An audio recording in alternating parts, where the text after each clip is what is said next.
thank Professor Dennis, who was, I think, one of the first persons Dr. Divya met when we were really thinking about the program. The deans at the school level, which is Dean Sudarshan, Dr. Naresh Singh, all of them were as advisors very critical in being able to propose new ways of thinking through this. So with that, let's open, I think maybe the first panel. We'll just get the arrangements done. But in the meantime, Preethi, you could just introduce and get started. Thank you. Thank you so much. Thank you, everyone. I will not take more time because we are all looking forward to hearing from you. But I will say this. In an earlier avatar, I was teaching sociology of development. So while working through the syllabus and looking at one of the syllabuses you had shared with Divya, it was really exciting to go back to theoretical perspectives of development. So I'm very excited to hear your feedback and what you all think about how to think through these courses, etc. So although they call me a moderator, my job is also to be a policeman of time. So we have 15 minutes per panelist. So when we reach 5 minutes, I will show a paper, and then at 2 minutes, I'll show another paper. So just to keep that in mind. So to start off with, I'd like to invite Professor Tila Kumar. Tila Kumar is Assistant Professor in Sociology at the Department of Sociology, Delhi School of Economics. His research interests include history and sociology of Dalit movements, sociology of India, subaltern studies, sociology of poverty, development, and democracy. So do I invite everybody, or we can start one by one? Yeah, please.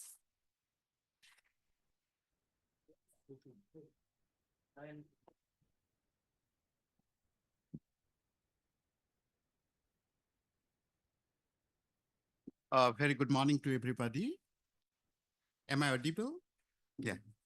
I must congratulate, of course, the ideas and the team, particularly for the initiation, even if it is in the first stage, offering a course, in fact, two courses, I suppose, one in terms of the development study, which will be an online mode, and the second in terms of the practice, in terms of, and I was just going through the video of Professor Dipa Sumohan, the Dean of the Ideas, welcoming, of course, the new recruits to the course, and the kind of challenges on the one hand, and also the opportunities that could be considered in terms of two major focus of our engagement.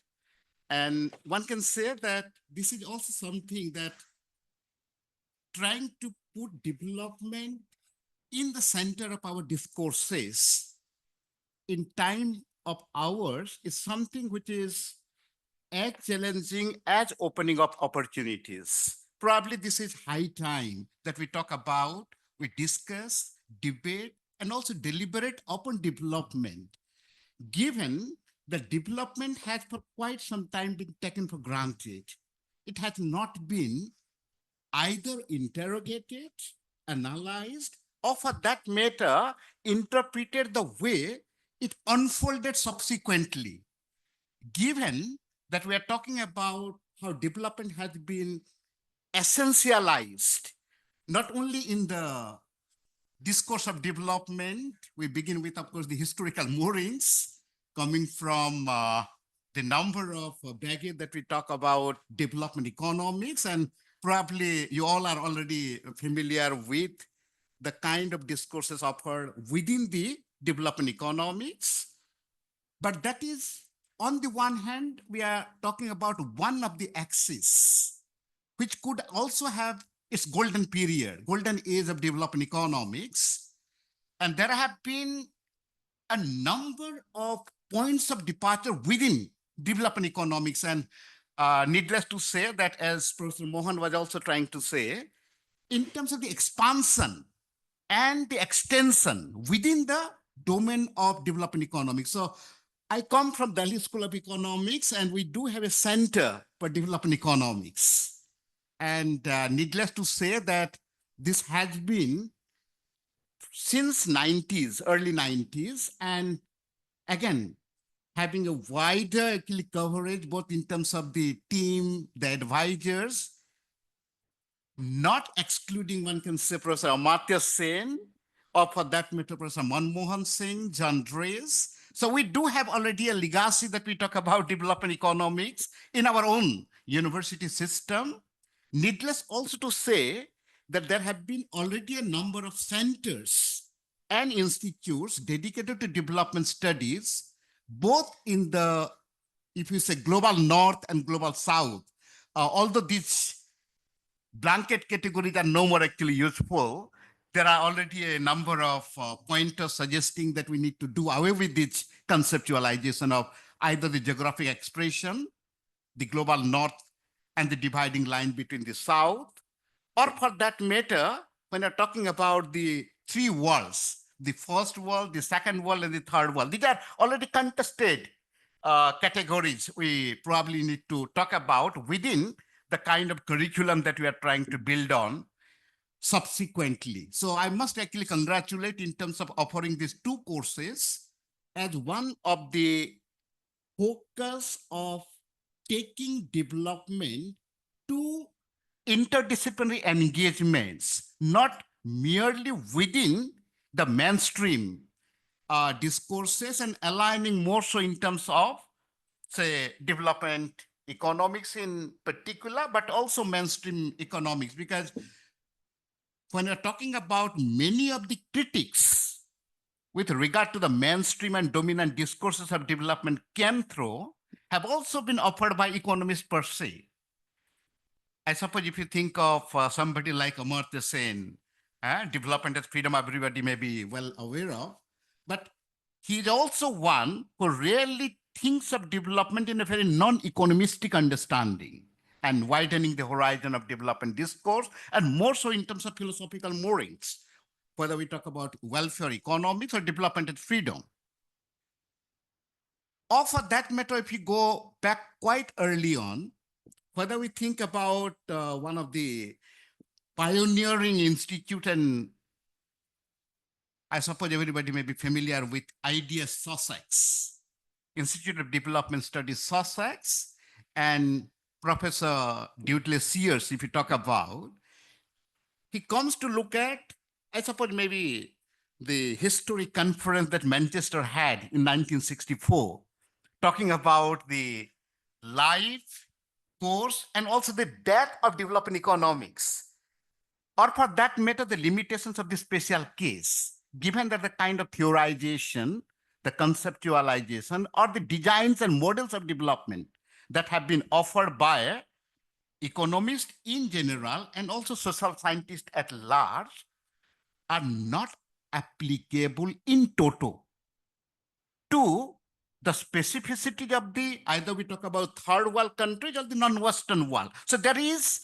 on the one hand, a sense of the conceptualization of development, theorization of development, and that is how we talk about essentialization in one particular way. But probably that is one of the axes to think through. So when we're trying to build on a course on development theory, or for matter development studies or development practice, I suppose there are at least 5 axes that one can think of. One is the historical moorings, including little philosophical mooring that we should have to think of development in terms of the desirability for development and also the possibility of development. I suppose if you think of the conceptualization of development, there's a longer and deeper history. One can go back to, I don't know whether anybody is familiar with, but Goethe's Faust. Goethe's Faust, German playwright and novelist, of course, we talk about development being desirable and development being possible, and taking cue from the era we talk about Renaissance, Enlightenment. So it is not that man is only a creation, but also a creator. So man can make changes in the life and the world that we are talking about. So there is already a philosophical mooring that one can begin with. However, when you're talking about development in practice, development in theories, or for that matter, the kind of methodological underpinning and the ideological underpinning that have really widened in the meantime are so varied. So one of the basic thrust of our engagement should be to look at, rather than an essentialized understanding of development or a monolithic understanding of development, to a more varied, or for that matter, the dynamics of discourses within development thinking, development studies, or for that matter, the kind of conceptualization that we talk about, what probably Professor Dipa was trying to say, that for quite some time, development was equated or rather reduced to mere economic development, and the rate of growth would be something to talk about measuring development as an indicator or yardstick. So even if it is very, very fundamental to think of development, development as an idea has really widened so much that there are contestations within the development economics. There are already a number of axes to think about. So if you think of the historical mooring of development as a concept, development as a phenomena, one can begin with, of course, the economistic understanding of development. That is only one of the elements that we can begin with. That could be an ideal entry point to think through. But there are also, I suppose, in economics, we talk about the death of development economics also. That of developing economics and poverty of developing economics. Deepak Lal already has a very classic work called Poverty of Developing Economics. So also Douglas goes on to talk about the limitations, the inadequacies of the conceptualization and theorization of development that had offered, particularly from the vantage point of economists and more so developing economics. When we talk about the dynamics, both in conceptualization and theorization, probably the other could be in terms of rethinking development, whether we talk about the contestation by Maurice de Maurice. I suppose, I don't know whether you are familiar with, but Maurice de Maurice talks about physical quality of life index, and he also begins to look at the inadequacy of GNP-ism.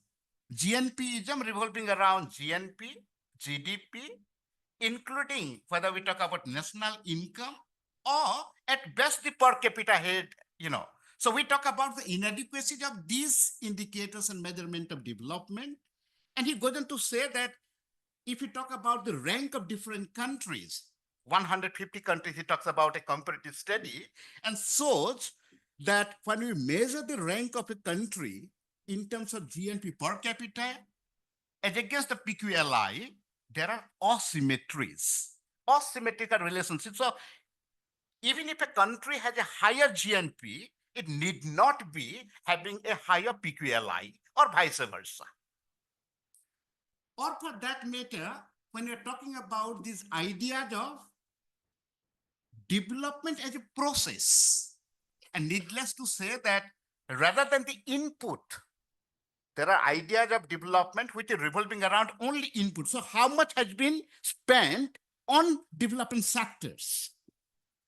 But I suppose if you talk about somebody like Douglas Sears, who was also the first director for the systematic exploration of development studies at Sussex, going on to say that it may be interesting to look at what is happening too in terms of the output rather than the input.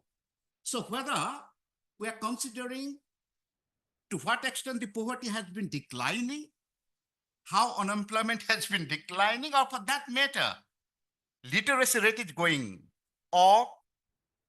And therefore, if you think about whether Maurice de Maurice, Douglas years, they talk about including the basic needs approach. So 1970s, when you're talking about the idea of development really became a very, very contested one. So countercurrents to the discourse of development were offered, particularly with the Kokyak Declaration 74 and others. Okay. Yeah. So needless to say that when you're talking about another major point of departure with Schumacher, small is beautiful. And it is just to say that when you're talking about the subtitle, it is something to take note of and maybe underline that it is not merely in terms of the material things, goods and services, which is the major grade of development, but what has been happening to the people. So it is a study of what is happening to people rather than to things or the materials. Or for that matter, subsequently we talk about human development index, human approach to development, or development with human face. Or subsequently we talk about the Millennium Declaration, Millennium Development Goals, as a composite index, not including one or the other, but 8-point agenda. And subsequently, we talk about the Sustainable Development Goals with 17-point agenda. So one can say that this idea of development, not in terms of merely economic development or economic growth, is something that we need to take note of and underline, how it has proliferated over the period. So also in terms of theorization, whether we talk about there are grand theories of development, modernization, and needless to say that if you talk about somebody like Rostow, 1950, it was very, very predominant and popular, going on to suggest that every society will go through a unilinear process. It has to follow the 5 different stages from the traditional stage and going through different stages, ultimately will be maturing as a modern and developed country. He also gives about the timelines, but this is not merely. Probably we talk about the Latin American critical school coming from the ECLA, Economic Commission for Latin America, offering dependency theories, suggesting that it was not in terms of sequential, that one country which is underdeveloped today will subsequently be developing. Rather, it is a parallel process which talk about development of a particular country and the underdevelopment of another country. So we talk about core and peripheries, we talk about dependent development and underdevelopment, or for that matter, the world system theory Wallenstein talks about. So when we're talking about theorization of development, from the earliest of development economics to modernization theories, or for that matter, dependency school of thought, the world system theory, or for that matter, we're talking now of the alternative theories, rethinking development, or by the late 1980s and 90s, we talk about post-development thinking. Development disasters were already there, both in the developed north and also in the underdeveloped south. Whether we talk about the Bhopal gas disaster of 84, if we talk about it, was one of the largest industrial disasters in the name of development, or for that matter, Chernobyl and others. So development, rather than resolving the problem, they were creating new problems. And therefore, development was to be done away with. There was an impasse in development studies. So the dead end, when you talk about development thinking, development studies, is something to be taken note of.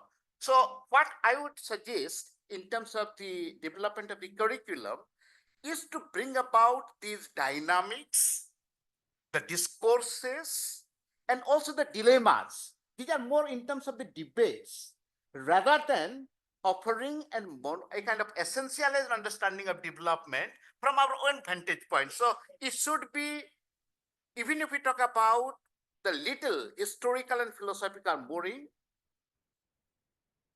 probably this is something which may be taken note of in terms of how to do development research. Probably this session will be looking at the idea of quantitative and qualitative, including the field work, but this is much more. So of course there are experts in the area, they will be contributing in their own ways. But on a hindsight, one can suggest that when you're talking about the ethics of development, ethical consideration should be there, both in terms of not merely teaching of a particular paper, whether we talk about the 2-year courses, but when you are talking about the field work, field-based research, and also the alignment in terms of the theoretical, conceptual, and also the methodological rigor that we must actually bring about. So my consideration would be to enlarge the scope of development well beyond the dominant and the popular discourses, rather than to limit to our understanding, which is very, very popular, but probably there are different ways and stakeholders of development, both in terms of development beneficiaries, development planners, policymakers, development thinkers, development philosophers. They all have been engaging with, and more in terms of contestations. So there are contestations, negotiations, including rejections. So if you talk about, say, for instance, modernization theory and dependency theories, when one of the proponents of dependency theory, Andre Gunnar Frank, died, the obituary offered by Jan Nedavin Peters suggests that it was paradigm breaking while paradigm making. So it is more in terms of the contestation, negotiation, including rejection, outrightly rejecting the sequence, cell analysis, the unilinear theory of development and modernization. So we should be at least offering on the table a book of courses which should begin with the historical mooring, little philosophical mooring in terms of the desirability of development, including, I suppose you may be familiar with the evolutionist, social Darwinist, and for that matter, the embryonic idea of development, ontogenetic idea of development, to more so the social understanding, and more so, I would say, sociological understanding of development, and so much so that now we move from the economic indicators to development in a very specific and limited sense, but also the cultural turn in development studies. So post-colonialism, if you look at post-modernism, post-structuralism, they really also open up newer avenues to rethink about development, and probably, yeah. So maybe just to conclude that I have been offering a course for master's students for quite some time, and if you need, of course, I can share with you all the kind of readings and that I have been offering, and I would be more than happy to come out with my ideas at any point if you feel like it is worth. And so I must congratulate once again the organizers, the team, and really look forward to these 2 different courses. And of course, the significance of such a course is hardly to be explained. So with this, I conclude.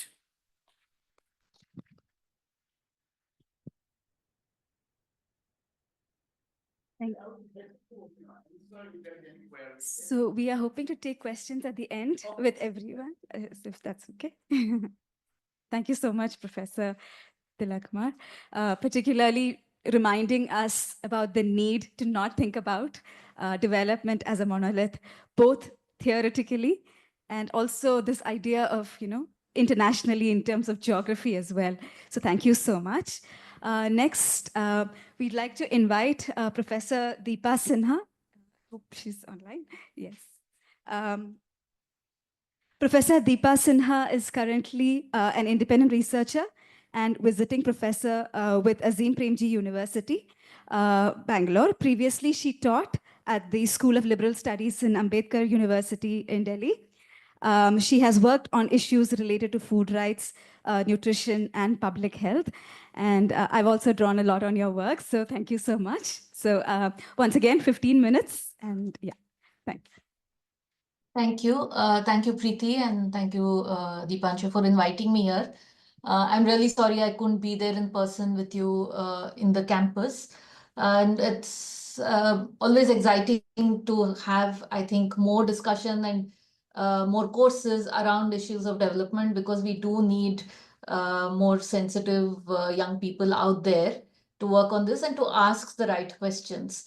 I sort of agree with whatever has been spoken so far and going ahead in that direction. I thought I'll just lay out a few things that I feel should be part of a development practice course or development studies.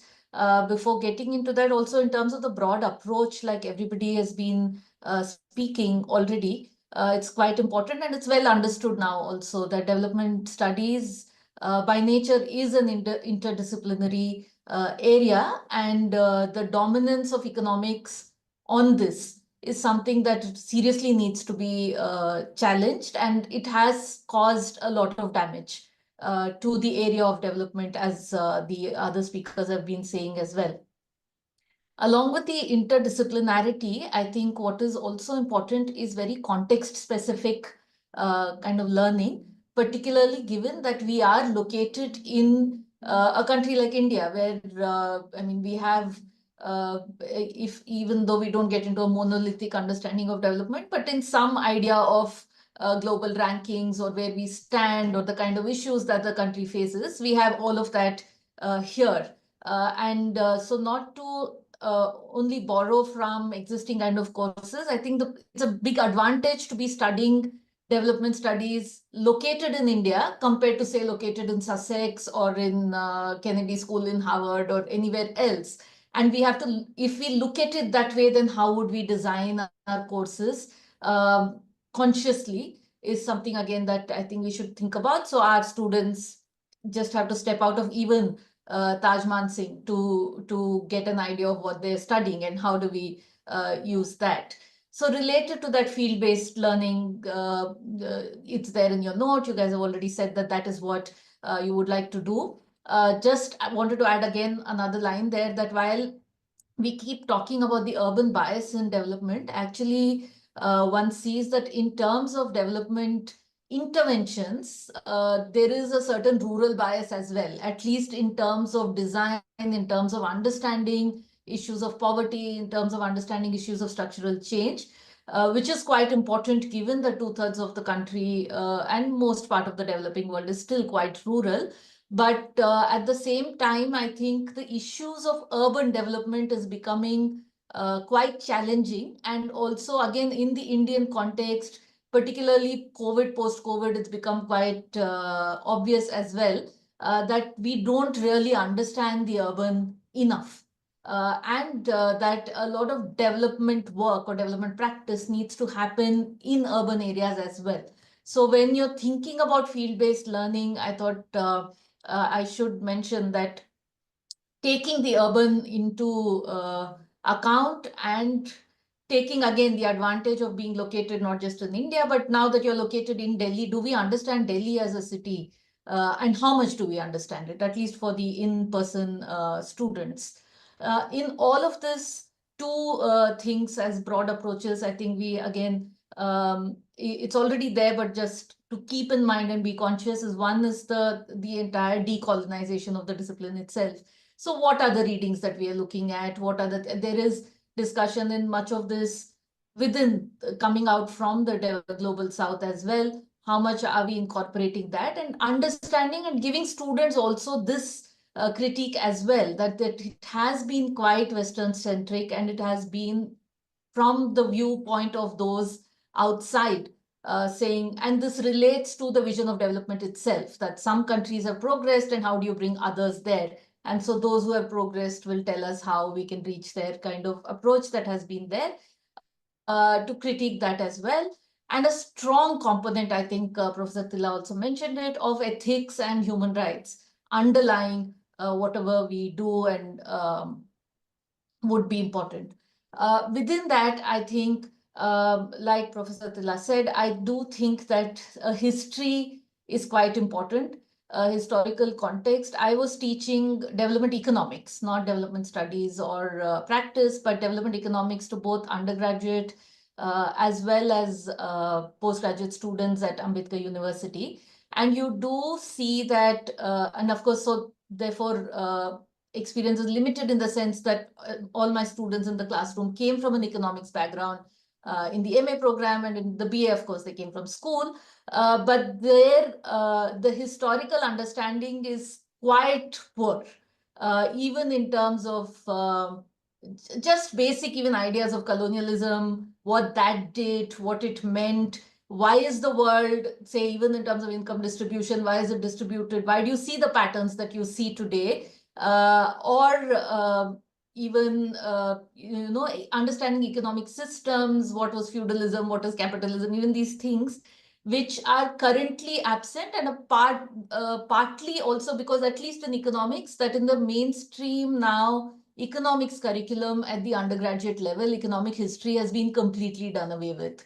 It is only an elective course which is not offered in most colleges, and even where it is, it's rare that students would be taking courses in either political economy or economic history.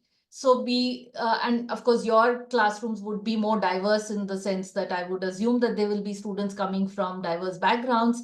But with the kind of specialization that we have seen and the way CBSE has emerged over the years, the students don't come with very much of a broad perspective of what the world is. So I think giving a general historical context, and along with that, a historical understanding also of how these disciplines emerged, particularly development economics, and that would then relate to everything else that has been talked about.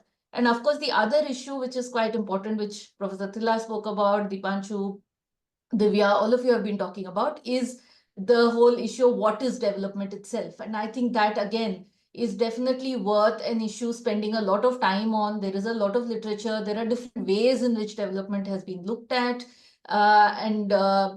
Yes, it has been economic centric and growth focused, but there is so much of a critique now, right, from, say, at least the mid-70s on looking at development like this. So giving a strong grounding to the capability approach, let's say, would be it's one approach I have a bias towards, which I think also looks at development as a process, because it's talking about expansion of freedoms and not one goal that you reach and then it stops there. But there are other ways of looking at it as well. But this discussion linked to then measures, particularly when it comes to development practice, I think, because finally, when the students go out there and whatever jobs that they're doing, they're also looking for, okay, how do I use this? So if you're saying that it is not GDP, then what is it? Is much more complicated. It is a process. It is difficult. It is not monolithic.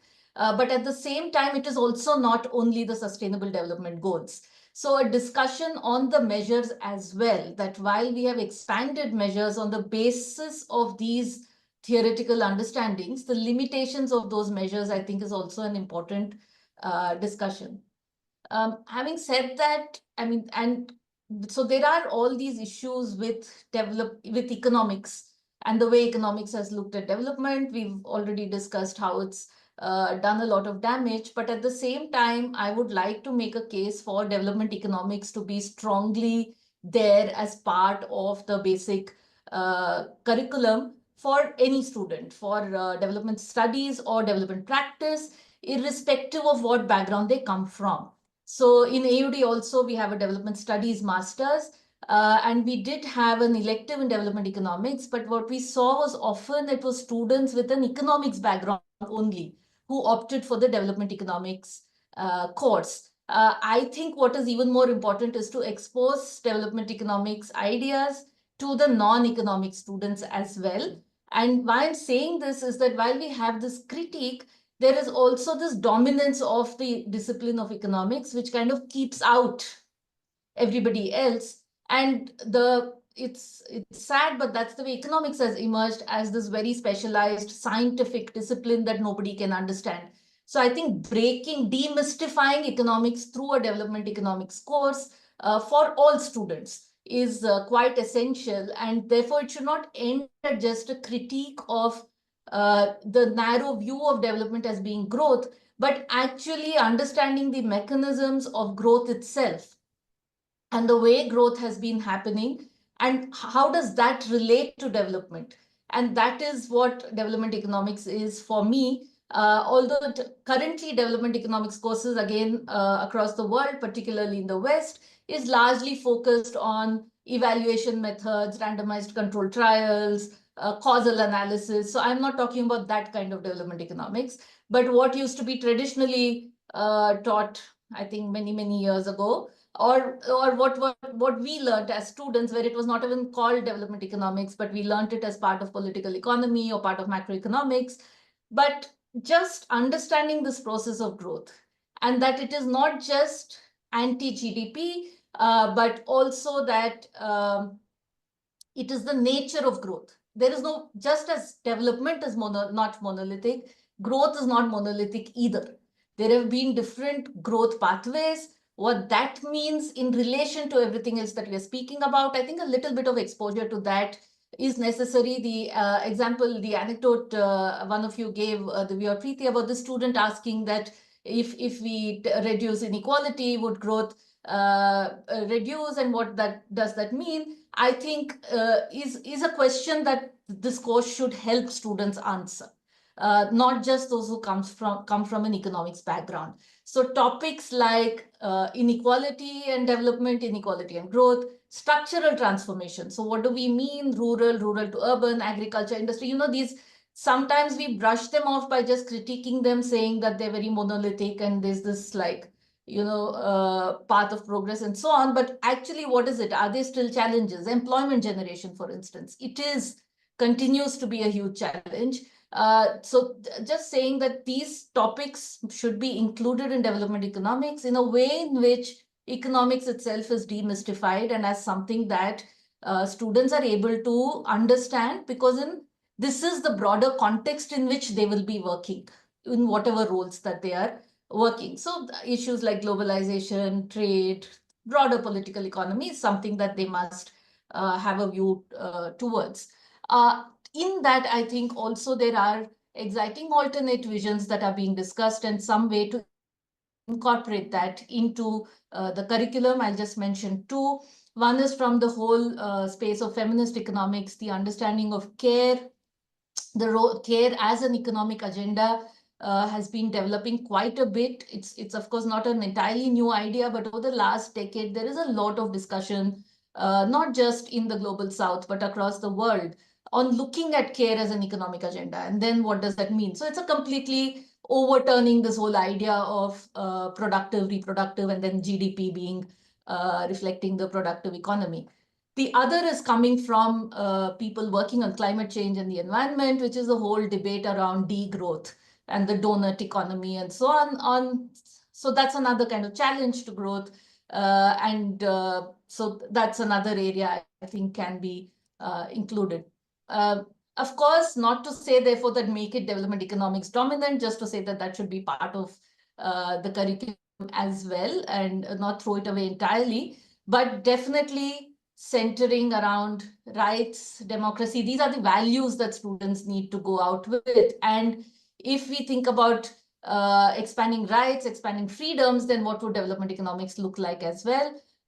Gender, I think social exclusion, inclusion, and issues of identity have become very important. So we need to think about how that is brought in. And also overall, I think, particularly for the development practice students and orientation on the whole issue of aid, foreign aid, domestic aid, this whole thing of, because the whole, the role of donors and so on also needs to be brought in. I think I have 2 minutes, so quickly add a few points that I thought should also, particularly from the practice point of view, should be kind of included. Also because this practice is a 1-year course, with some who might go on to do 2 years, is one is, of course, I've also been trying to think about how is development practice different from development studies. Of studies probably has a more theoretical research kind of orientation, where practice you're trying to give them a quick understanding and send them out there.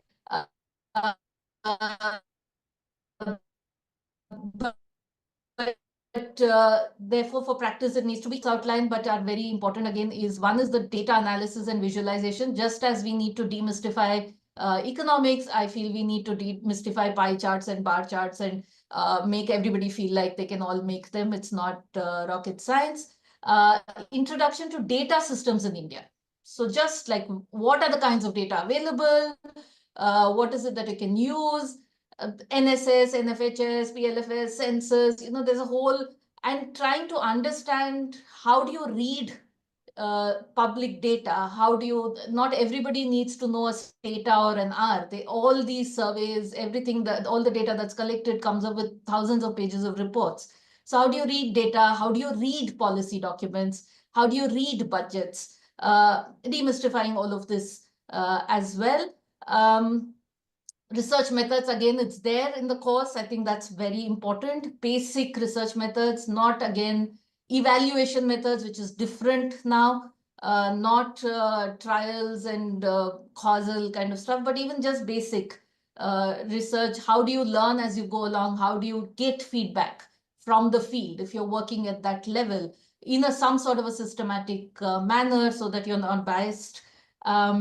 Last two things in this list of my practice thing is, one is, I think there also needs to be a discussion on then the role of a practitioner, not just of aid and where the money is coming from and what the interests there are, but the whole positionality of being a development worker coming from an elite background. What does that mean, and what is your role in the community? And in that discussion, then bring in the macro of the role of the state and the civil society and the relation. I think this is also kind of essential. Thank you.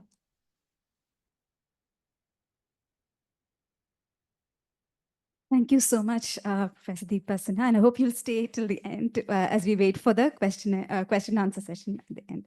I also was told to inform you all that there is some tea outside if you are interested.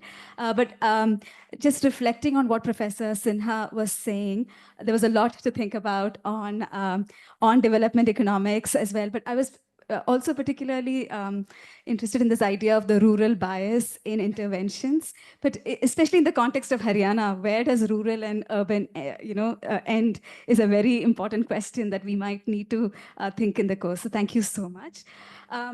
Next, I'd like to invite Professor Denise Leighton. Professor Leighton is a professor and dean in the Jindal School of Languages and Literature here at OP Jindal Global University. He has taught and researched in several areas of history, political theory, European studies, and global studies. Welcome you.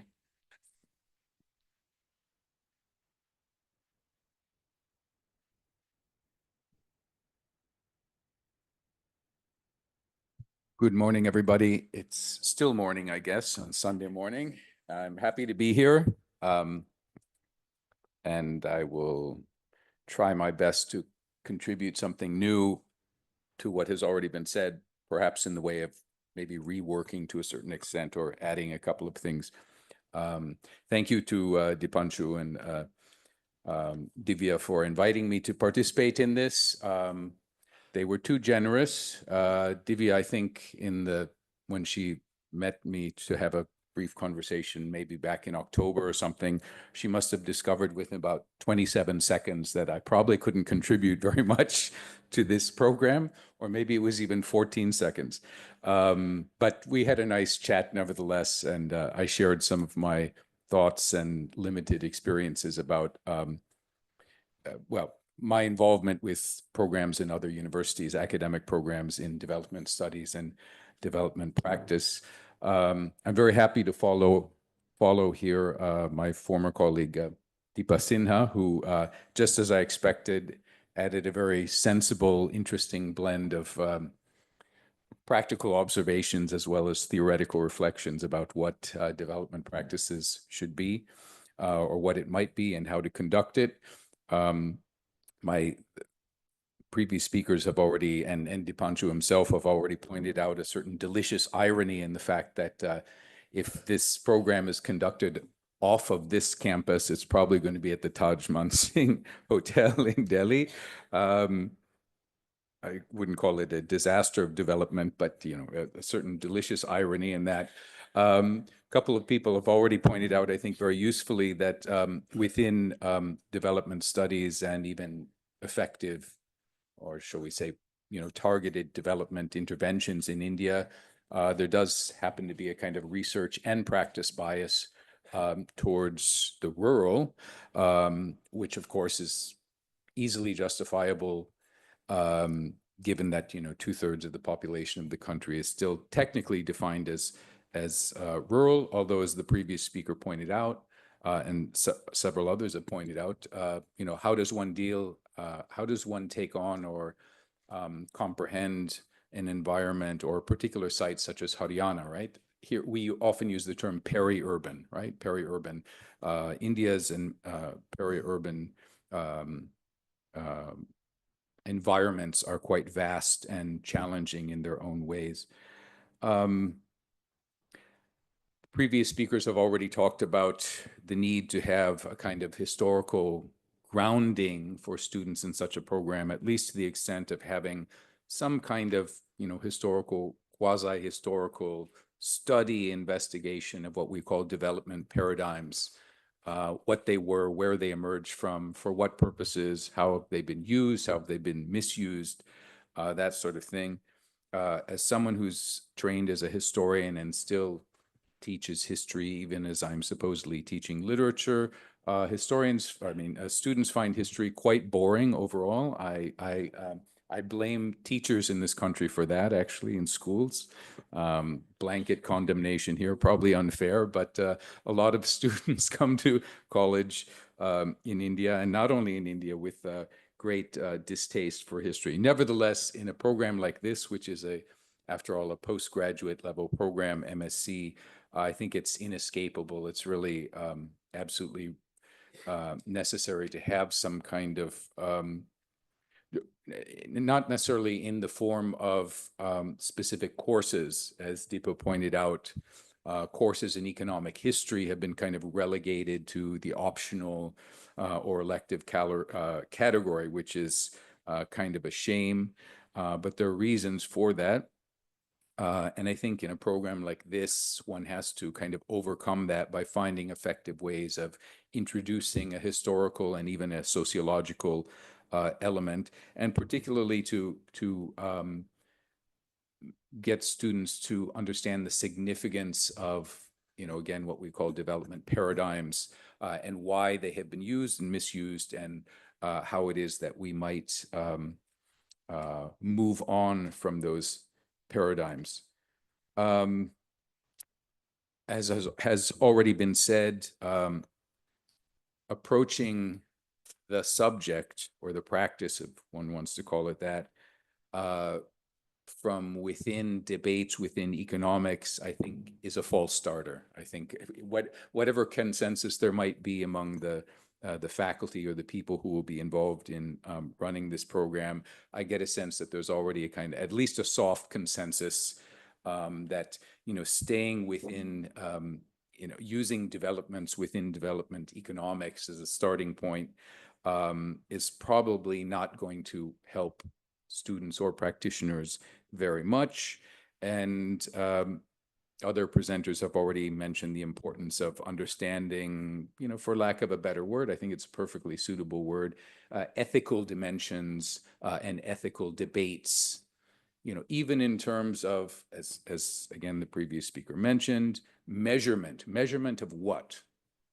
Quality of life, improvement of life, growth, right? These are all categories or notions which really need to be opened up in terms of ethical questioning about what is meant, whose purposes these measurements serve, and whose purposes these conceptions of measurement and improvement and so on serve. Because obviously they're all debatable terms, and disciplines or sub-disciplines such as feminist economics, already mentioned, have already, I think, questioned some of those concepts quite effectively. And I think it's very important that such questionings be part of a program like this. Again, quality of life, right? We often, particularly with students and in our own research, make this distinction between qualitative research and quantitative research, but everyone who does it knows that there's always a qualitative dimension to quantity, and there's always very often a quantitative dimension to qualitative concerns or foci. So we know that in theory, the distinction between qualitative and quantitative research exists, and there are certain purposes that are served by that, but we have to certainly help students understand how these two come together. The heading for this session is actually called Development Practice, Theoretical Approaches, Discourses, and Debates. We have been talking about theories in a way, even in talking about practice or how we apply theories. And I'm a great believer in what the psychologist Kurt Levin said about 40, 50 years ago. There's nothing more practical than a good theory. I just said that in my own experience, it's very easy for students to get turned off by approaches that are overly historical. They say, oh, what's the relevance? You know, what am I? In my worst days of, say, marking scripts, I conclude that maybe only 1 in 10 students actually gets anything from the kind of historical dimension. It's probably more than that, but one often feels a bit disillusioned that students sometimes very often don't relate very clearly or immediately to historical dimensions. But those, that aside, you know, what I just said, Kurt Levin, there's nothing more practical than a good theory. There can be, of course, too much theory, but not really, not too much. Theory is always with us. And just to give an example of, you know, the inescapability of theorizing, even in an undergraduate course in literature that I'm teaching this semester, which focuses on a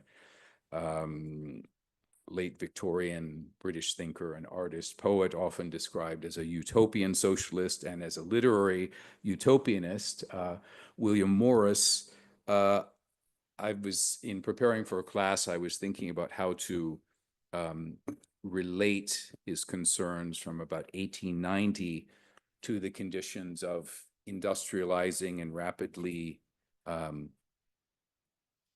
deruralizing, if that's a word, deruralizing England. In other words, the death of rural England or decay of rural England, and realizing something that's, you know, very immediate, or very obvious to William Morris scholars, that the dimension, the aspect of the theory, you know, where it's located and where it moves from and where it moves to, I don't think is really a problem in his particular case, or really in the case of very many significant thinkers. Someone has already mentioned Fritz Schumacher, right? Small is beautiful, okay? Schumacher, after all, was an advisor to India's Planning Commission in the 1970s and 80s and so on. And as much of an impact he had as he had in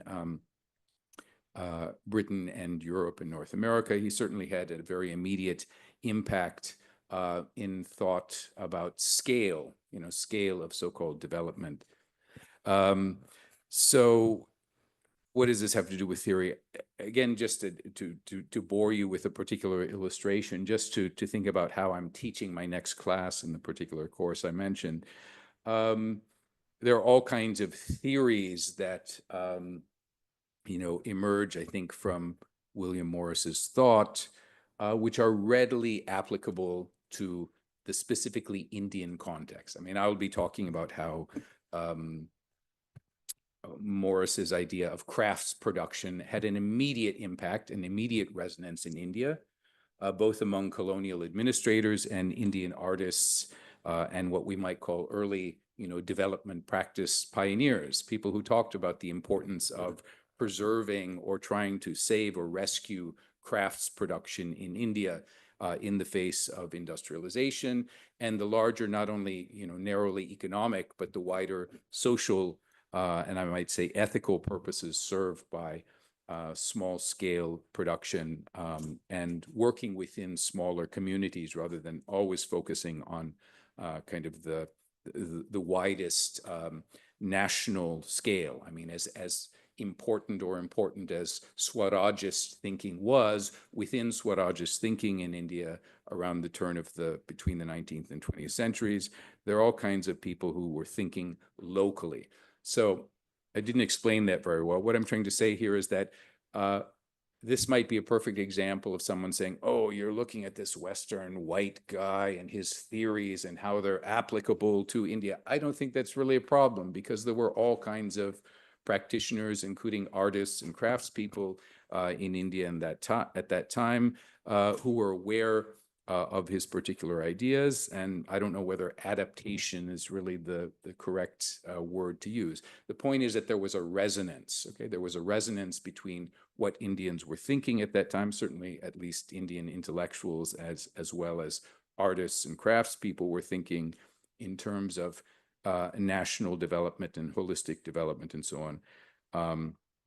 There's a certain resonance of Morris's ideas. So I'm not giving you a preview of the lecture I'm going to bore my students with next week, simply saying that as I was going through, and just to finish up here, just as I was going through kind of trajectories of theory from the late 19th century to, say, the early 20th and early 21st centuries in terms of small is beautiful, and identifying William Morris as one of the pioneers of that, and looking at, modern conceptions of eco-socialism, ecofeminism, distributism, green anarchism, bioregionalism, permaculture, precarity, all of these terms that are, kind of terms of art within, which may have been introduced by quote unquote Western thinkers over the past 50 years.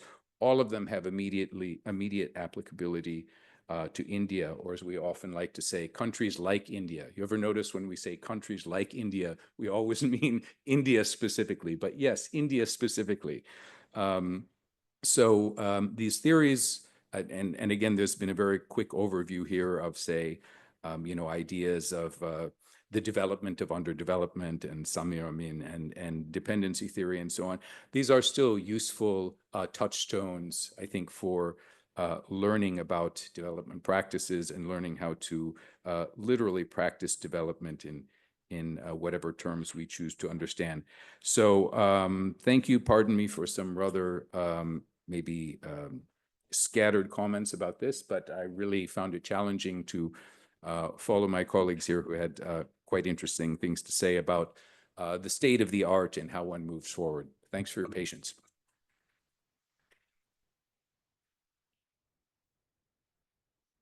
Thank you, Professor Leighton.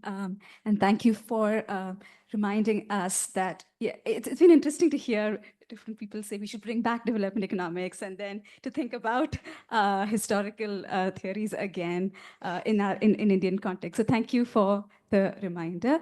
Next up, I'd like to invite Dr. Nayanjyoti, who is also going to be a faculty in this program. So we are really looking forward to hear from him. Dr. Nayanjyoti is a social anthropologist, and his research focuses on labor processes, global production networks, automation, precarity, and subjectivities. But his current research project also expands this into domain of folk music, digitization, and the concept of commons. Hi, good morning. I was thinking how to frame my intervention here today, given that I'd be part of the collective processes of actually implementing the program and the solutions and the concrete answers. So I thought I'd not go there today, and I'd take a different route and rather pose a series of challenges and questions from slightly outside. So I still have a few days before I actually implement it myself. So I'd like to outline a series of challenges which other speakers over the last 2 days as well have kind of outlined. So the first would be the question of history, as was just spoken here. Basically the spatial temporal question, and how do we bring that into a course of this nature? So I mean, it's not really a question. I mean, the world is changing, and it's not really just about post-pandemic or the 15 years of the last economic recession or 35 years of the neoliberal model. In fact, it goes back much further. And it's the post-World War II arrangements, and which there's a fundamental shift there, which actually gave rise to a discipline like development studies, because it was related to reconstruction in the post-war scenario, the rise of post-colonial states, and so on. And there is a fundamental shift today of maybe 100 years or more, we don't know. In fact, going back to the rise of the social science disciplines themselves, because they are disciplines of sociology, anthropology at least, I mean, they emerged as kind of making disciplines in the sense of enumeration, in the context of a colonial context, in the sense of translations, and so on. And these are today kind of facing existential stasis, existential questions. I mean, the disciplines themselves, in fact. So, I mean, we need to bring this temporal question back in, and what that would entail, I would leave it open. I'm just posing a series of questions. I would like to tentatively answer that as well. I mean, with the political regimes changing everywhere, including in the United States, and the daily memes and which are actual news that we see, uh, is bringing back a kind of multipolarity also back in. And then what would that mean? One speaker had already said that the first world, second world, third world kind of thing has disintegrated. What it would mean for now the global north-south kind of a thing.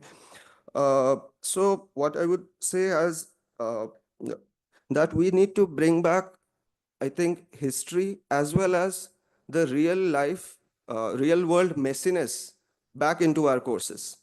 So if a development studies in any way is about dealing with the complexity of human existence and the complexity of social reality, then how would that integrate while thinking through a course like this? So you can call it by different names. You can call it like the dynamism of social reality, the messiness of it, the unruliness of it, uh, uh, or non-linearity of it. So I'm in favor of kind of bringing back unpredictability back into the heart of social theory. And what would that look like? So that would be my take of bringing back the temporal question in. The other thing going forward from there is the question of intellectual trajectories and projects. So, I mean, with the given time, I mean, the entire project of modernity itself is facing questions. It has faced for quite some time. And the question of alternate modernities and so on are discussed. How would we handle this question is quite key and important. For example, I mean, when we talk of, say, post-colonial theories and so on, it's already been like 70 odd years of the post-colonial project, and we are standing at a different cusp of history altogether. And what would that mean then? This entire question of alternate modernities is something that we, I think, need to think through. There is I mean, as far as the Indian case is concerned, I mean, in terms of intellectual trajectories, I can think of, say, subaltern studies as actually a bold intellectual project from the global south, which actually then generalized everywhere. And even a project of that sort today is kind of facing stasis, and it's kind of halted somewhere. And then where do we move from here? So, I mean, so it's a productive dialogue, I think. I mean, not just, we don't really need only to question, we also need to move forward from there about in these contradictions. So this is the contradiction we work with, that if we do imagine a new global south kind of an agenda, we need to obviously position ourselves, and our position is here. And then thinking from there, how do we deal with this question of intellectual histories in the context of modernity?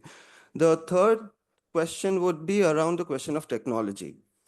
And many speakers have spoken about it earlier and so on, but it's actually a qualitative change in the character of technology that we are seeing today. I mean, this entire plethora of fourth industrial revolution of AI, Internet of Things, and so on, is actually impinging on social sciences and life as no other time. I mean, of course, technology has a long history and we need to place it there. But there is also something qualitatively maybe new. I mean, we are debating things like if AI is becoming sentient, if it can think for itself and so on. So there, if we, this question of technology is extremely important because it in fact has claims today of, say, I mean, like language models like DeepSeek or ChatGPT are working somewhere on the general intellect, what we call in Marxist language. They are almost veering there. So there, to break it down, technology, and to understand and to approach there vis-a-vis the question of the human question or the social question or the social constitution of the category of technology. So that is something we need to think about. I mean, of course, we need both qualitative, quantitative. We need to bring in technology in our social science courses and so on. But we need to think more than that about the question of technology and its social constitution. This fourth set of questions would be around ecology and political ecology. And we had an excellent panel yesterday on the agrarian studies and the agrarian crisis, in fact, and which, in fact, moved beyond the question of looking at the rural as just the rural and so on. I mean, this is, we anyway look at it in continuity, but then there are other questions which are coming along with it, which is the question of ecological limits that we have reached. I mean, so how do we think about the question of ecological limits and what to do with it? Of course, one strand of new thinking is around degrowth. So from Coel Saito and so on, I mean, there's this entire idea of the degrowth, bringing back that agenda back in. And there are these terms like, for example, metabolic rift. And then how do we think through these questions? So one of the interesting things I found in one of the panels was how do we bring back, say, non-experts into our expertise? So, will experts, I'd like to think through that question, that will experts bring in non-experts so that we become more experts? Or can we think of vice versa as well? And then what are the limits of it? So, I mean, the ecology question is not merely ecology. It's a question about expertise. It's a question about putting human rationality into production, which is what development studies was essentially about, and thinking through these questions as a bucket list, which opens up in a lot of directions. I mean, James Scott's, after he died, the book, The Swan Song, that came out, it's called In Praise of Floods. So it's an interesting way to think about. I mean, I'm not taking one position vis-a-vis the other, but I'm just putting it out there as a question to think about.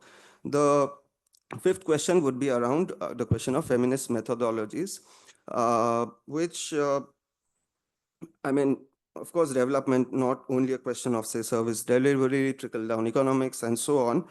But then, I mean, feminist methodologies are not, on one level, yes, about representation, about inclusion, and so on, but it's much more than that. In fact, we need to think about how to bring in feminist methodologies in all our methodologies.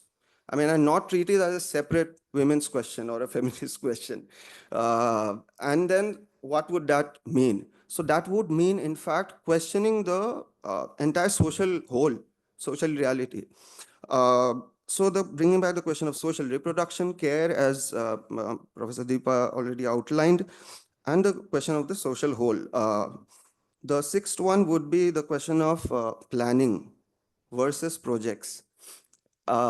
Abhishek was here. He had presented last time on the planning was back in, and then what that would mean. Of course, we have been through this entire iterations of the Planning Commission and to the Niti Aayog today, and we have seen limitations of both these kind of models. So then what would this mean? Of course, there's this big example of next door neighbor of China and what planning has done there. And if we can basically think about through these questions, which is linked to questions of democracy and so on. And I really like this line which Professor Ashok Acharya had talked about, that's democracy as the poet's imagination. So yes, we need to think through planning versus projects, but also poets' imaginations. The last one would be the question of, which I found productive and which is something I have to grapple with in the coming days, around the what was called thinking from the end and backwards. So thinking from the end in two ways. One, policy, think tank, industry, academia. This, the trio, basically intertwined trio. And then, because we have to think about students' employability and so on, and how the system is structured today. So yes, I mean, that is the end goal kind of approach. And then thinking backwards, versus, I would say, I mean, there was an interesting question of what about knowledge for itself? What about academia for itself and so on? I never really got that question about knowledge for itself. I don't think there is anything like that. But then if knowledge and social reality will also be an end goal, and then thinking backward from there. So can we think of these two as different approaches of, say, state, corporate, academia nexus, if I have to put in another words, vis-a-vis academia and society? And then what do these two approaches and this tension, I think we should carry this tension within us. And this is what would bring about a much more productive engagement. And how much space do how much institutional spaces provide would determine the boldness and actually the hegemonic power of what we are trying to do. I mean, how broadly can we frame it? The last one, absolutely, would be on the methodological question about, yeah, I mean, development both has a problem and a solution kind of a thing. I mean, on mechanisms of growth models versus process of expanding freedoms, as was said. I think there I would just end with the question of what Professor Valvi had said about the question of relevance, about for whom and who decides. And there, I think in all our NCERT textbooks, at least earlier, before they changed quite a lot, would begin with, in fact, I think it's still there, with Gandhi's talisman, which is a very interesting statement, actually, Gandhi's talisman, even as a methodological approach. How can we think about it? It is, in fact, it brings back in another language, real active life back into theory. But yeah, and so it has this two interesting lines. So that's why I'm trying to end with there. One was around the question of, it says, okay, think of the last person, if you remember, think of the last person, and then think back your own objectives vis-a-vis your interventions. But then he said a very interesting thing around the hungry and spiritually starving millions. So it's not a question of hunger only, it's also a question of spirituality. So if we are talking of the social whole, and if we are talking about development studies, and if we are talking about getting out of economics and so on, then how do we basically bring in the social whole in totality, which is the question of spirituality and so on? I don't think we should give that away to somebody else. We should have some say in it. And what would that mean? That is of great interest to me. And I think we should think that question through.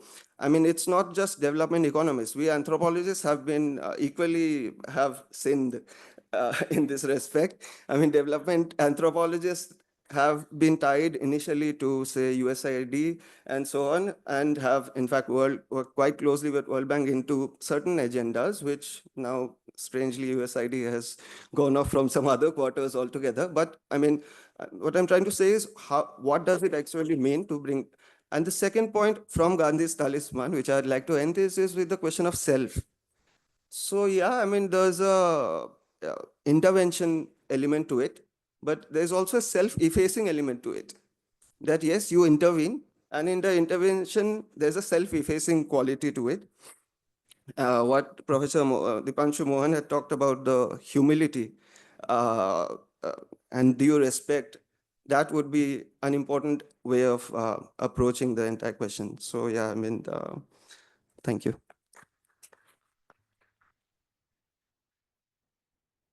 Thank you, Dr. Nayanjyoti, for a quite insightful and made us think a lot of things. And I'm happy to say you will be dealing with all the messiness and the questions that you put forward here. But really, to think through the historical aspect of theory, the corporate nexus of knowledge, and also to bring in employability of students and all of that is quite a task in front of us. And so thank you for that. Our last speaker, we will have a video. This is Professor Toby Green, Professor of Precolonial and Lusophone African History and Culture from King's College, London. It'll be a video.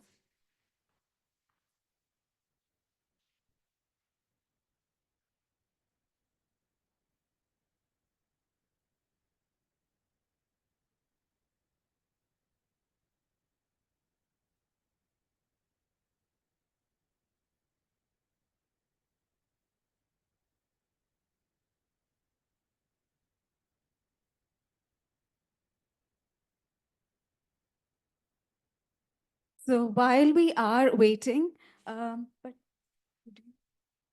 have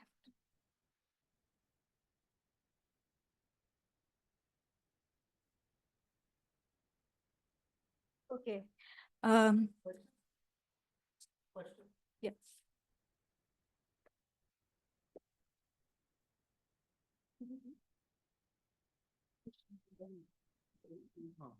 Okay, so then I'll invite them.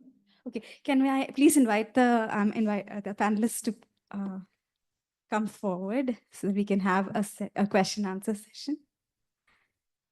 So that's why I was checking that Professor Green's remarks fit very well within both theory and methods panel. So maybe we could start the methods panel with his recording and then have a larger discussion because we already have a number of people. Yeah. Thank you. Huh? Please. Professor.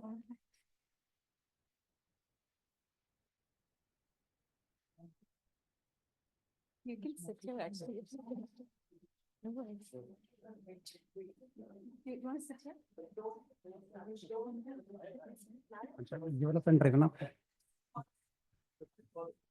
Very considered as a very good positive beginning to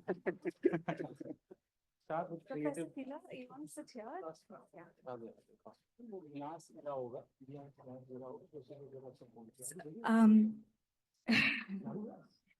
So I can now we'd like to open up to any questions that anyone might have. Just If raise not, your hands. yes. And if not, we also have questions. So maybe we'll start with a question that actually while we were discussing, we had this question about the global and the local, right? Specifically in the theories of development and all the theoretical courses that we have, what emphasis do you see and the influence of, the global context versus local context, or particular local context of other countries? How would you see them playing a role in this course? I'm just asking you. Nice. Now, when I'm talking about, for instance, on the one hand, there are these hegemonic considerations with regard to the conceptualization, including theorization of development. So there is this essentialized understanding of development, which really flows from one particular context, which is the Western European context, which gets universalized. So the claim of being universal as a project of either development or, for that matter, modernity. And I suppose somebody was also pointing out about alternative modernities, or for that matter, the kind of rethinking development, which will be more so in terms of the divergences within these discourses of development. So when you're talking about, say, 1970s, of course, we talk about the self-reliant approach to development as being one of the major ways in which the independence of this idea of development in a particular context. So rather than following the blueprint offered by whether we talk about the Western ideas of development and how they were limited, partial, and inadequate to the non-Western world, or for that matter, whether we talk about the decolonization of development as a discourse, the decolonial understanding of the specificity of these newly independent countries, and therefore also we talk about the non-alignment movement and, so the unaligned understanding of neither coming to follow the USA model or for that matter, the USSR Soviet model. Probably they really bring in, again, with the idea that the ruptures that we see in the, whether we talk about the South or for that matter in the third world, probably are also corrective to the idea that when you're talking about development theory, vis-a-vis development in practice. So there is a mismatch of what has been thought about, what has been offered as an idea of development, and when it talks about its operationalization. So today we talk about the decolonization of development, deconstructing development, or for that matter, whether we talk about the World Bank, including UNDP's agenda, all over the period, so since 90s, when you're talking about development reports coming from UNDP, every now and then they're also expanding the horizon of development reports with including cultural question of representation, question of identities, including whether we talk about the question of women. So we talk about gender and development, gender in development, engendering development. Needless to talk about, of course, the ecologism, eco-socialism, ecofeminism. So there are different ways in which now development has been re-understood, rethought about, rather than following what was a particular understanding of development that came from maybe a hegemonic center. So on the one hand, we're talking about the particular which is claiming its universality, but there is also a resistance to that. So we talk about third world nationalism, or for that matter, the dependency theorists, including somebody was referring to Samiramin, for instance, this idea of delinking. I suppose Dudeless years, who happens to be the pioneers of development economics to begin with, but he also counters the dominant ideas of development offered by economics and development economics. And needless to say that he has, of course, 1969 essay talking about the meaning of development. 1977, he revisits his own idea of development, the new meaning of development, when he also talks about the self-reliance approach to development, or for that matter, question of nationalism, nationalist spirit, nationalist consciousness. And that is when we are talking about expansion of this idea of development rather than a blueprint, a diversified, deconstructed, or for that matter, we're talking about discourses on development rather than development as a discourse in a singularity. So there are divergences, there are diversities. This is something probably will be trying to address the issue.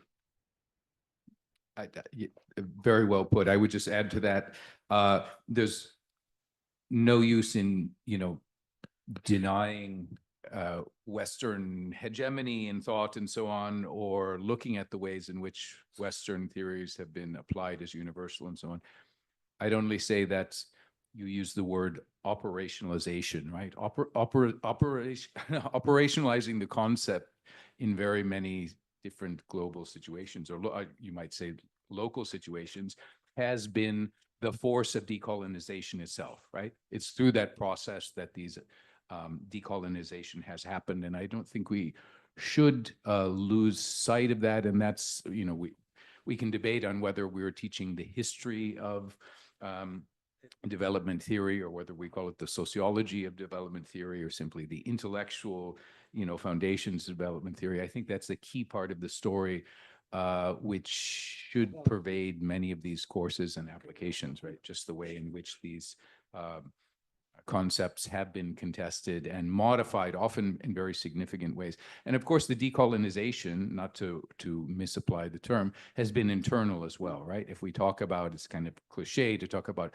repressed or oppressed voices, but yes, if we want to talk about considerations of gender and so on as something that developed within a particular Western hegemonic context, and then, you know, we again see the interaction between, you know, those who are in a sense internally colonized in one place, interacting in dialogue with those who are internally colonized in another place. So I think, you know, the whole issue of decolonization and decoloniality is something that I think could usefully pervade this whole program. Thanks. Dr. Sinha, would you like to?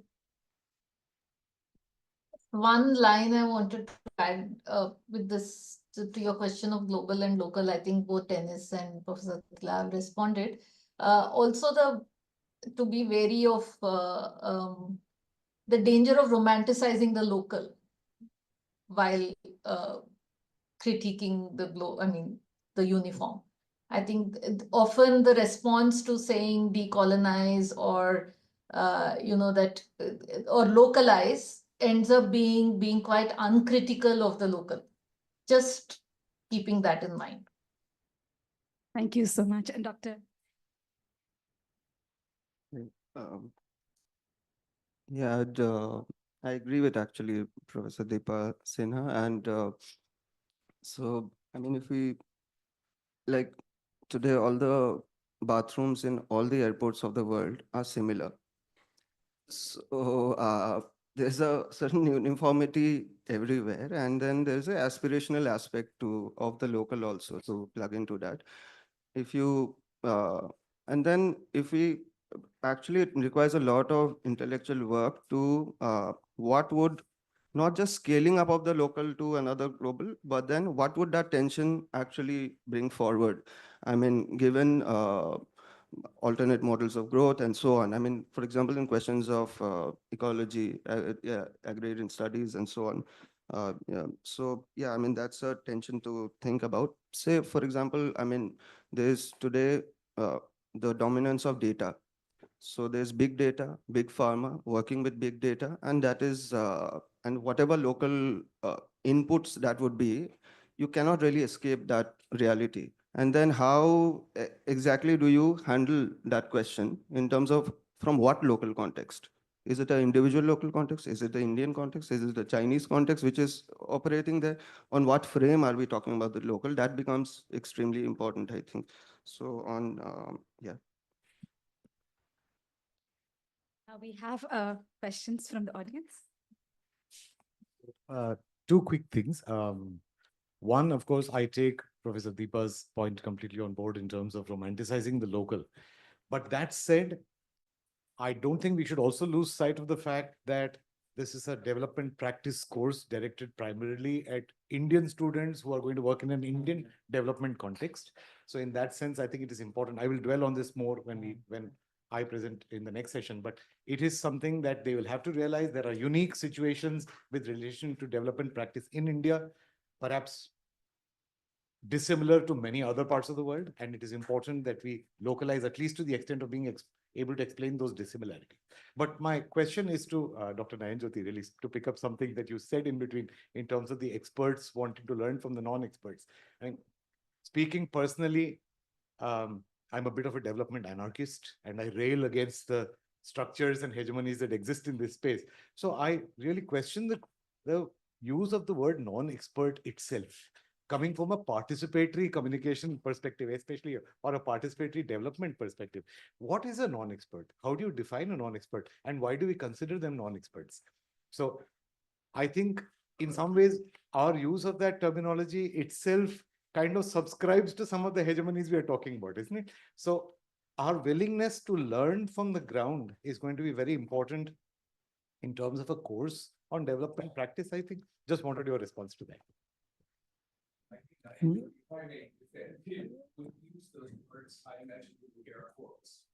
Yeah. Yeah, I use that.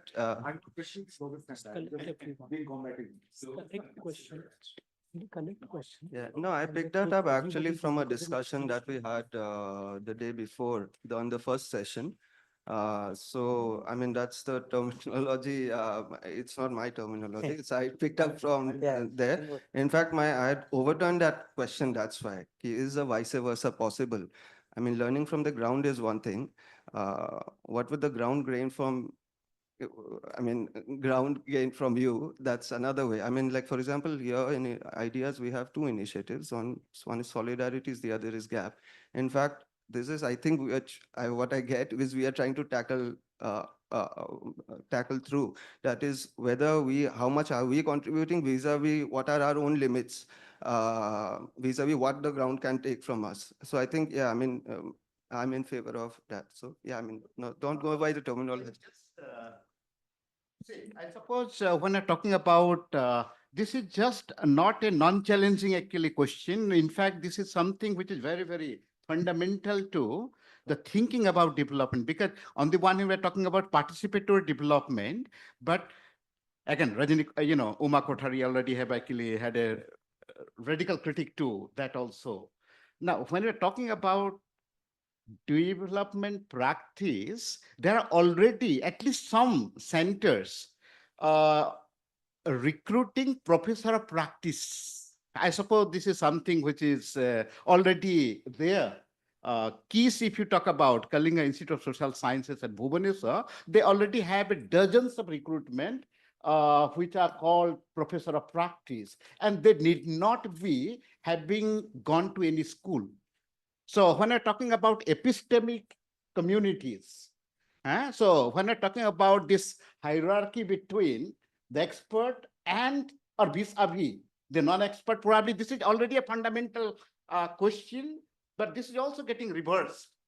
Secondly, that there has been a historic actually tradition, whether I don't know whether we are familiar with participatory research, appraisal, participatory learning, and somebody like the pioneer of PRA and PLA, Robert Chambers, comes out with 2 volumes.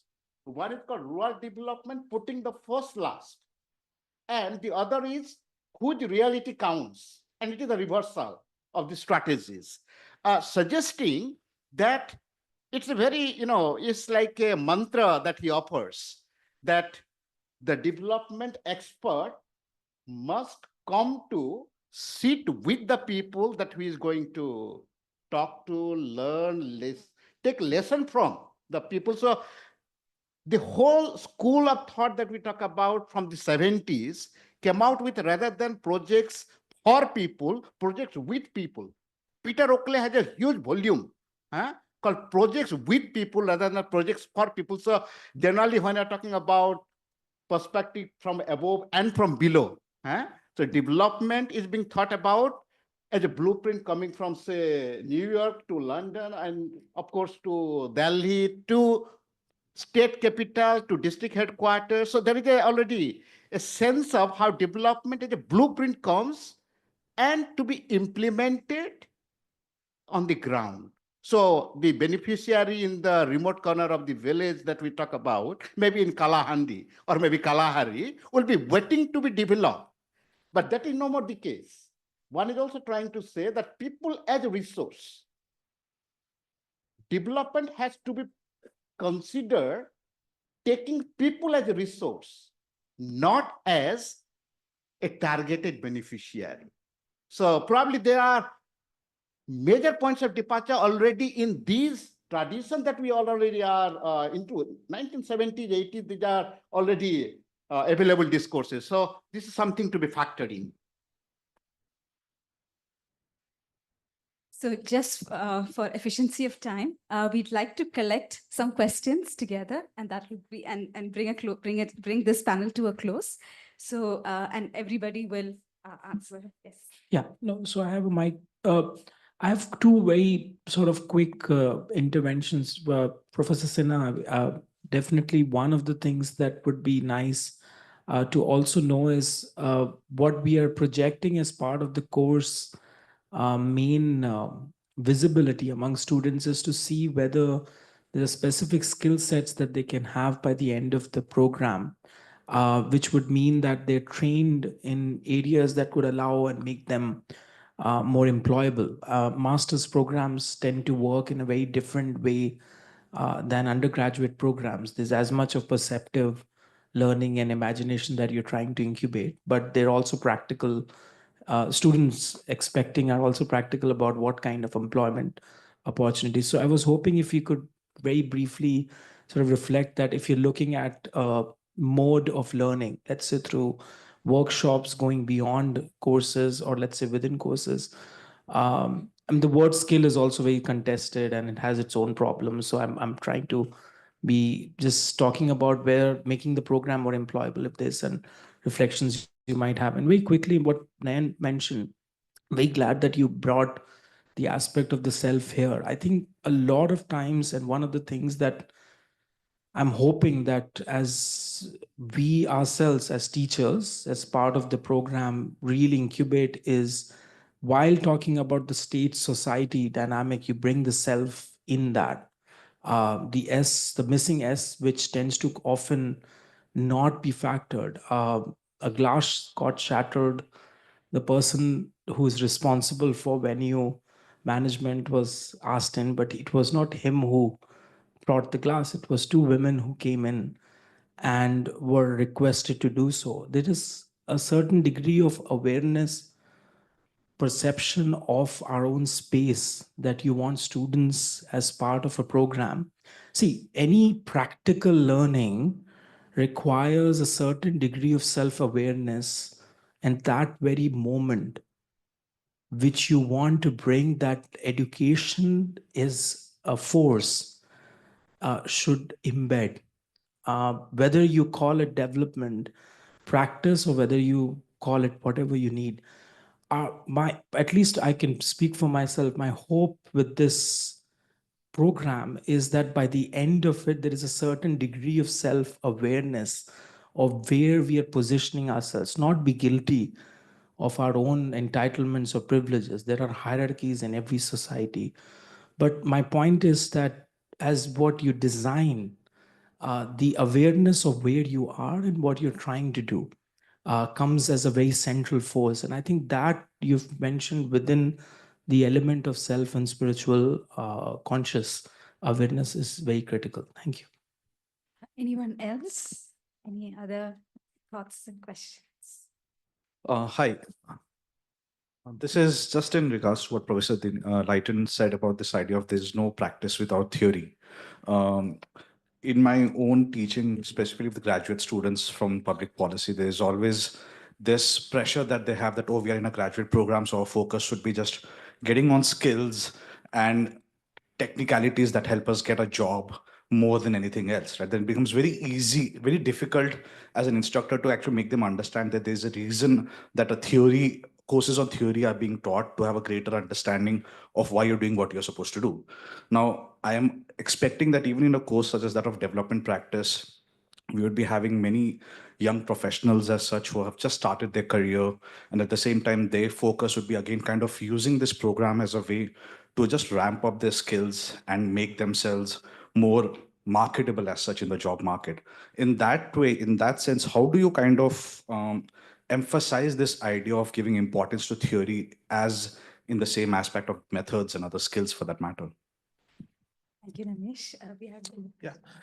So I just want to extend on that expert non-expert dichotomy. I was part of that panel that day, and to mold it with the curriculum development stories that the reflection and the challenge on that process is that in a paper state framework, how do we define expert and non-expert? And to exemplify, Government of India spends crores of money on skill development programs, but all the skill development programs are targeted to give some sort of certificates to a lot of people who have generational learning. And this reflection comes because when pandemic happened, we're doing in-depth interviews of these workers, and they say that now suddenly there is a lot of pressure on skill building and employability, etc., because The unemployment question comes with the pandemic question, and then apart from that, then they suddenly wants to give us skill certificates. But we know we are plumbers, we know how to do plumbing over time.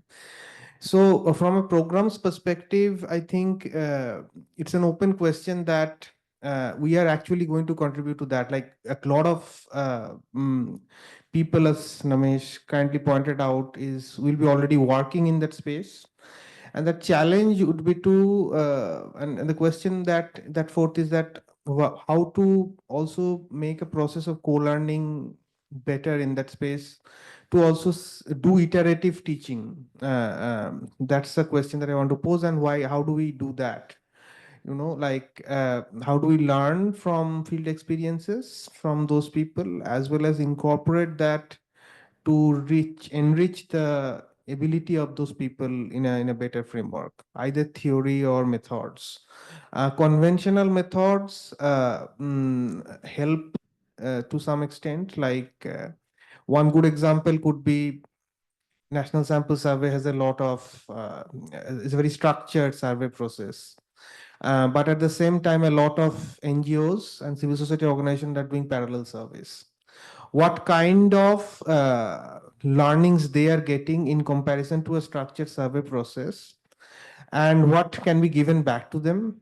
Uh, just throwing out loud could be one way of looking at that, how this bridge between experts and non-expertise can be made. But more thoughts on that, like from a courses perspective, if you have these groups in front of you, how to bridge across would be a good way of asking. Yeah. Thank you. I have a question for Nayan. So Nayan, you said something about the academia society tension, and that we need to bring it back and carry it within us. This is one of the last things that you said when you were talking about the different questions that you were saying that we need to think about. Can you just elaborate a little bit more on this academia society tension and how we can sort of carry it within us? What does that mean? Thank you so much. So this will all be the question that we'll take. So I'd like to start with Professor Sinha, and then we will go with each person. Thanks, Preethi. I don't know why Dipanshu posed the employability question to me. I don't know how employable I am myself to be able to say what students need. But broadly, I do know that this is a challenge, having been in a university space for a reasonable period of time, and particularly in a department like economics, where students come with an expectation of being the most employable, and therefore have some ideas of what they think the market is looking for.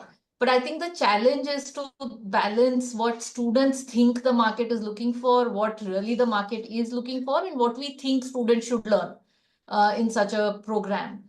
Students do have some notions about, particularly the data analysis is something that gets them jobs. But data analysis, where you can make good looking charts, but you don't understand the underlying processes, doesn't take you very far. And I think the challenge for us is to make them understand that data analysis is not about learning R or Stata, but it's actually about, I mean, that's where, again, in relation to the other questions also, this whole, why is theory important? We don't have to discuss that in this group, but how do students understand why theory is important is what our challenge is.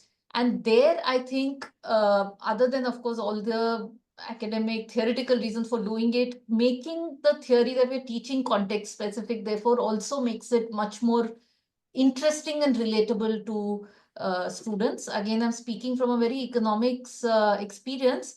But when we teach macroeconomics, for instance, we do find that our students are just not able to relate to it, because all macro emerges from the advanced economies, and their model, the examples that you use, what you're discussing is where it makes a very big difference. Therefore, the readings that we use and so on.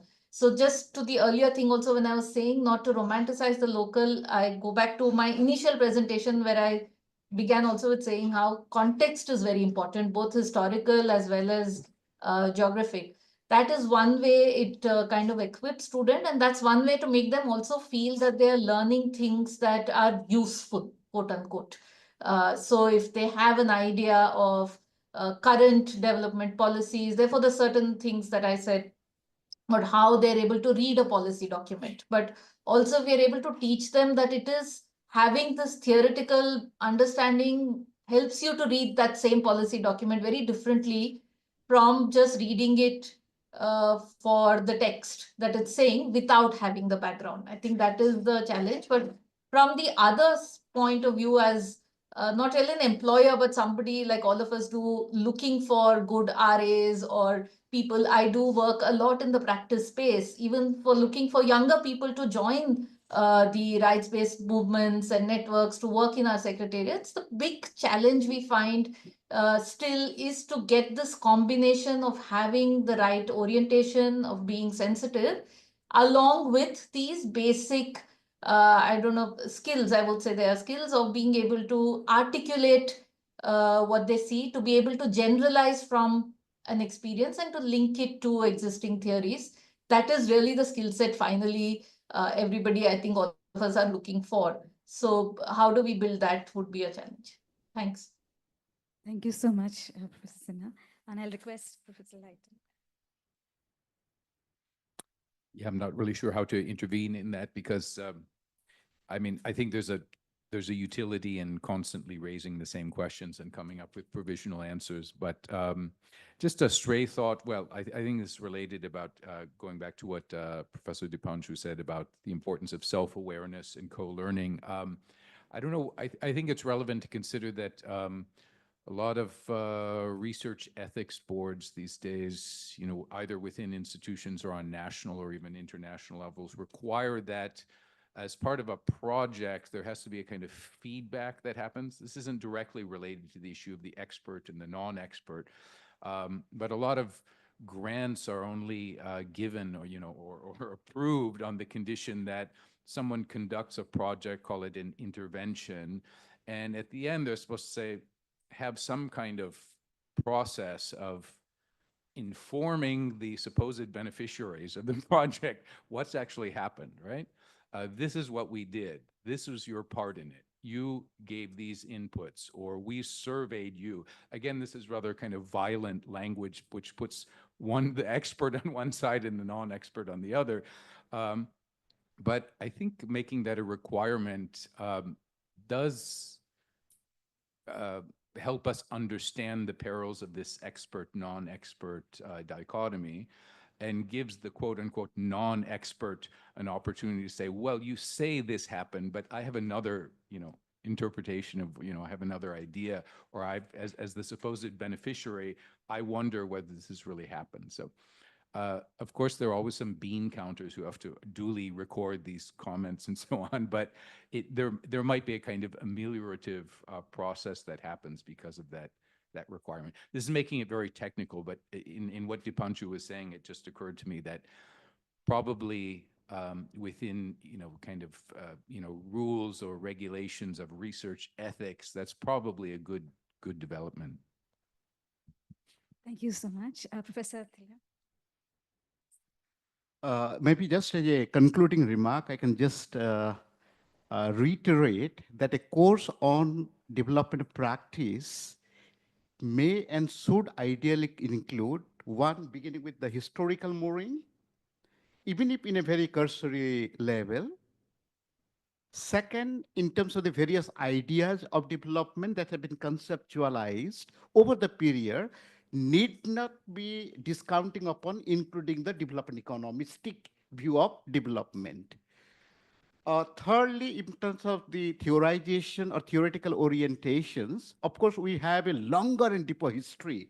So the corpus of the writings, even if within the larger social scientific discourses, much before development studies, in fact, began in a very formal sense of the term. So we need to really call upon in terms of engagement with the introductory, actually, ideas about how development has unfolded as an idea over the period in so different terms. And then, of course, we do have the dominant and popular theories of development, again, in terms of the conflicting and also competing ideas and theories of development. And more so when you're talking about the methodological baggage to a course on development practice, I have nothing but to just say and quote somebody like Robert Chambers again, who is the pioneer of PRA. It is probably time to learning to learn, learning to learn, and learn together, more in terms of not merely this hierarchy or the dichotomy that we talk about between the expert and the non-expert, but probably to take people into confidence while thinking about the development as an idea, the pursuit of development, and whether we talk about development as a project.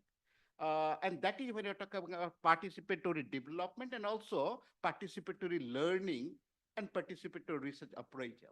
So in terms of the conceptual, theoretical, methodological, and maybe including some epistemological critics, given that development as a category, development as a phenomena are so contested. Maybe people's idea of development has by and large been contested vis-a-vis the statist agenda of development. Needless to say that we talk about resistance and movements and counter movements to a huge number of development projects or projects that go in the name of development all over the world, not only in India. And needless to say and remind that if for somebody like Nehruvian vision of a new India, if you talk about considering large dams at the temples of New India, but no sooner we also talk about almost a historic resistance to this coming from the Narmada Batao Andolan. And needless to say that this is part of the story all over the globe. So this is something that we must factor in and include, even if at a minimalist way, but these are components that we must have as a course offering on development practice and development studies. Thank you. As my last two bit, I'm taking Siddhi's and Namesh and Shamindra's points also along with it. I have just two things to say. One is a bit theoretically, abstractly speaking. One is, I think this division between theory and practice that we always deal with, I think we should think of both in terms of quality of a theoretical approach, which is the interdisciplinary approach that we talk about. If we do it in a certain quality, then theory breaks into practice, so to say, as Professor has already said. That is the one end. The other is obviously the practice in the non-expert, quote unquote, where theory is already ingrained, as you would probably argue. And that is the No, because you said you're developing an anarchist, so I assumed. And then what is, and both of these, one aspect we are of course dealing with in interdisciplinary theory breaking into practice, but the other is also a huge world in itself. And then what we do with it. To end with it and to take this forward in terms of employability. I would ideally think, maybe is that we are not producing, yesterday I was looking at IDS website of development practice. It's one of the oldest and earliest. And then they noted their alumni who are all across the world leading certain institutions and so on. So I think, I mean, we should aim something like that also, which is, and that we are not, I mean, the sector itself is undergoing huge changes. And it's not something a set model where we need to plug in certain students in some employability quotient. In fact, we need to think bigger, and then we can think of, say, in the next round of the practice changing, the institutional mechanisms completely changing, the state formation changing, what are our students going to think on that level? And their theory is quite important if they have to think on that level. On the other hand, in terms of employability, if I can dare say non-employability, also we can, I think, need to have space where it is, your question will also come in, where maybe, I mean, the practice part of it or the social whole, if somebody is self-aware to that degree that one is able to plug in there, and also maybe resistance to that model, which will come in the next phase. That also, if we can think of actually having a dialogue and producing. I think that's these are my 2 bits. Thank you.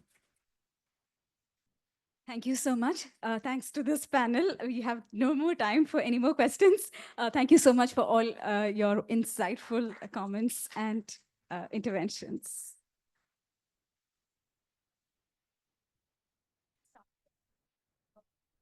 We can start. There is tea and some snacks outside. So we will start the next panel because we are running a little behind the schedule. Oops. Okay. But we'll start the next panel in about 5 minutes. So maybe we can just come here with tea and just sit here around. And we would also like to felicitate our panelists for the first panel.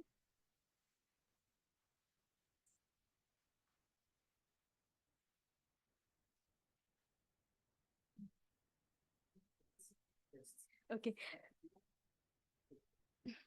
So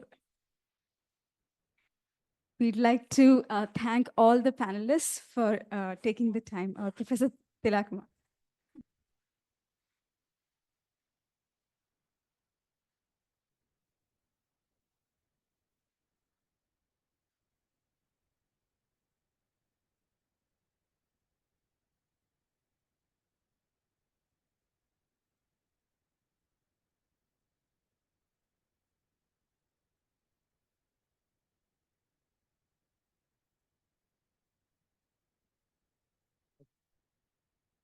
Set of readings are there, including maybe the scope of the study that one can make sense. Thank you so much.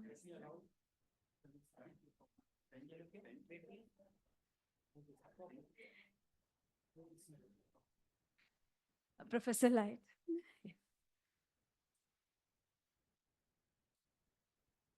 Leighton, sorry.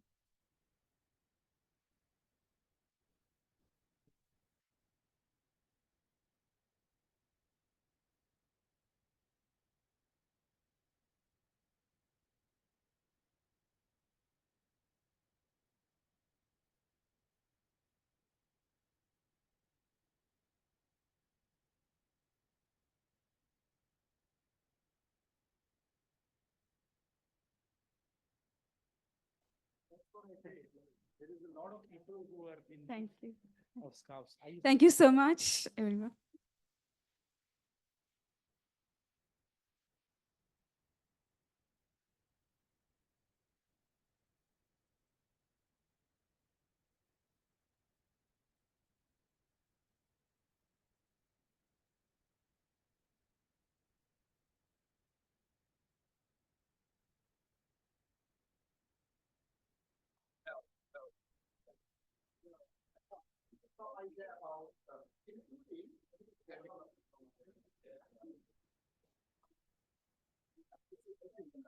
Whatever little understanding we have, we should be really learning from each other.